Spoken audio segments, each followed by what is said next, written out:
Hello guys, this is SkateMancore from the TheKaijudoChannel, and I'm here with another deck profile. So if any of you have been watching Earth Power's deck profiles lately, he's been making a lot of decks based off the set 12 Vortex Evolution creatures, and I can't blame him because the game got cancelled right after set 12 got released, so it never really got to see tournament play, and there's a couple really good ones. So he's done Starnoid, he's done Aura Pegasus, he's done Death Phoenix, but he hasn't done this card right here, Cruel Naga Avatar of Fate. It's a pretty good card. I read it and I'm like, hey, dude, this is a really cool card. I'm gonna make a deck based off of it. So here's how Cruel Naga works. So it's a 6-drop. It's one more than Starnoid, but it's still really good. So you have to evolve it by putting on top of a Merfolk and a Chimera, and we got tons of bait for those. So first effect, this creature can't be blocked. So right away, that's a pretty dang good effect. Second effect gets him Double Breaker, so that's always good. And the last effect, which is easily the best one, you get pretty much a Belome effect. So when this creature leaves the battle zone, so it's like Wily Starnoid, if it leaves the battle zone, destroy all creatures on the field. So it just completely resets the game. And I think that's really good because there's just so many ways to keep on bringing Cruel Naga out. And if your opponent is just building such a huge field presence, getting Cruel Naga on the field, and then they have to deal with Cruel Naga. I mean, sure, you can get rid of Cruel Naga, but you're losing your field with Cruel Naga. So it's a really good card. And here we're going to move on to the bait for the card. So first we got the Merfolks here. We have 4 Wily Carpenters. So Wily Carpenter is essentially like the Aqua Hulkus of this deck, but it's not as good. It doesn't give you a +1, but it's still pretty good. So it's a 3-drop 1000. And when you summon him, you get to draw 2 cards and then discard 2 cards. So you're not getting a minus, you're just pretty much like looking through your options and finding what you really need. Now, putting stuff into the graveyard is really not that bad in this deck because I think there's 3 cards in here that are, they could bring back cards from your graveyard easily. I could potentially increase that amount. I haven't tested this deck that much. I only did a couple test draws, and it didn't really look like it needed that many graveyard recursion cards, but it could easily be fixed. So Wily Carpenter combos really well with Clone Nightmare, which I'm also using. I'm using 4 Clone Nightmares. It's a very underrated card, and it just combos so well with Wily Carpenter to not use it. Odds are you will have a Clone Nightmare in your hand by turn 3. You're gonna draw a lot of cards, and you'll probably hit a Clone Nightmare. And if you don't, well, I mean, it's not the end of the world. All right, and the last Merfolks, we have 3 Sea Mutant Dormel. It's just a 3-drop 4000 vanilla creature, and it's Water and Darkness. So there's not really much there. So that's pretty much the only Merfolk we could really run in here. So yeah. So moving on. For the Chimeras, we got 4 Gigabalza, and it's pretty much the locomotiver of this deck. It's the exact same effect, but it's just a Chimera, so you'd be kind of silly to not run 4 of these guys. So next we got 3 Gigarayze. Gigarayze is our return cards from the graveyard card. You don't want to have 4. I mean, you could run 4. I haven't really tested what would be better, but I think 3 is a good amount to test for now. And, you could get your Cruel Nagas back easily. Its effect, by the way, is you can get 1 water fire creature from your graveyard into your hand. So, Cruel Naga is part water, all your Merfolks are part water. There's a lot of good water creatures you can get from your graveyard. And this is pretty much going to be the main card to get back your Cruel Naga. And lastly, 4 Gigaslugs, also Chimeras. They're just really good. I mean, they're the cheapest Chimera to use for this deck that actually have a really good effect. So it's a blocker, 1000 power, and it has Slayer.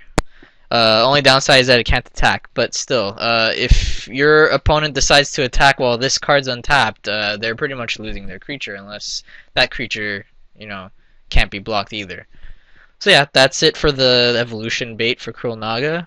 So now we're going to round up the creatures with some good supporting creatures. We got 4 Aqua Surfer. Besides the Cruel Naga and Terror Pits in this deck, there's not many 6-drops.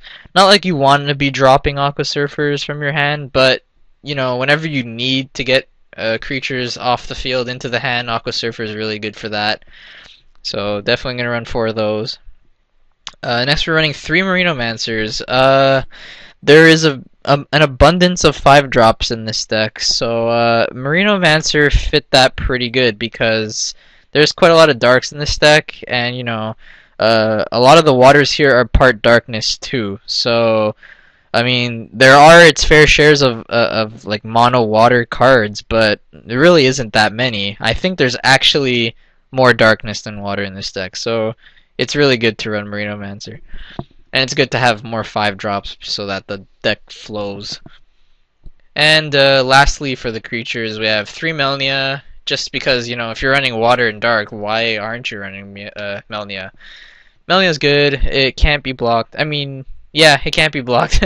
And it has Slayer, which it's pretty much a mini Cruel Naga, just without the mass destruction effect and double breaker. But still, it's a really, really good card. So now we're going to move on to the spells. Only 3 energy streams. There are tons of 3-drops in this deck. We don't need any more. Energy stream is just good to have to look for your answers to win, pretty much. Then we have 3 Terror Pits, because, you know, you have to run Terror Pit if you're running Darkness. It's just, you know, shield trigger, destroy creature. Simple as that. Really good card. And to round out the deck, we got 4 Clone Nightmares, which just, you know, flow so well with the Wily Carpenter, so you have to run these. I mean, like, considering Wily Carpenter is like the only good Merfolk in this deck that can be used. I mean, Illusionary MERFOLK is like the Merfolk to use, and I mean, it could be used. I mean, it's just that Merfolk is really expensive to get out. I mean, Dormel and Wily Carpenter are 3 each. So, Merfolk is a bit pricey to get out. Of course, it works well with Marinomancer, and this deck, I mean, could use some Emeralds as well. But there's not that much space in this deck, and I wanted to bring it down as close to 40 as possible. And actually, this deck is 40 cards exactly. And I think it's just a really, really nice deck. So, speaking of testing, I haven't really been able to test with anyone. I mean, I'm just like doing solitaire games with it and just seeing how it draws, and it's working pretty well.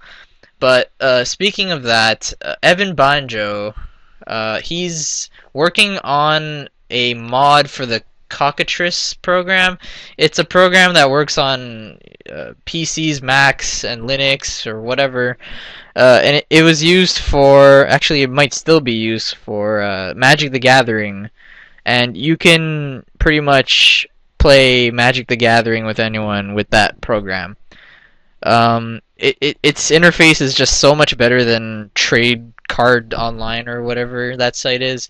It's just so much better. The cards are so much more visible, and well, Evan Banjo, he's working on a modification of that program to incorporate Duel Masters cards. He said that he got base set 1 done, and he showed me a picture, and it looks pretty good. I would have a lot more fun playing Duel Masters with that program in the meantime.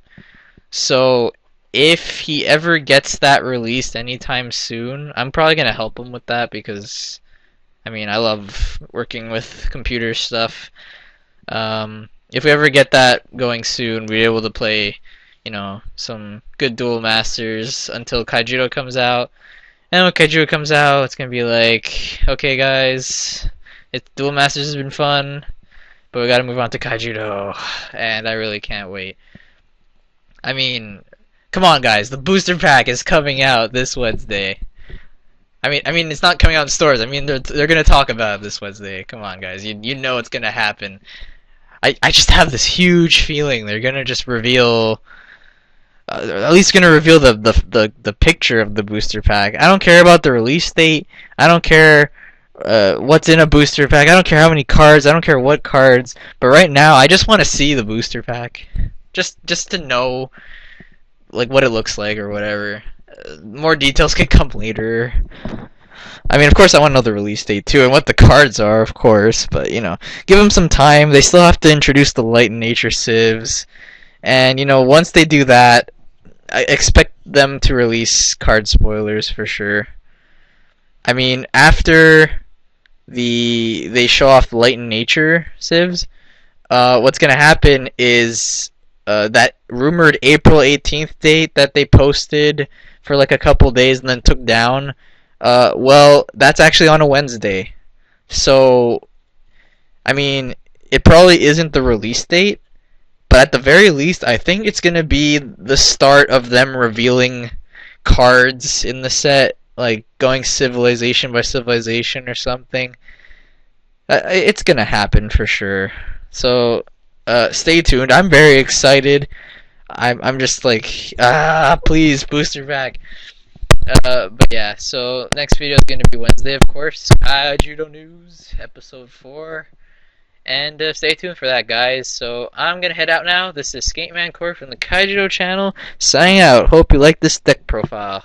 See you Wednesday.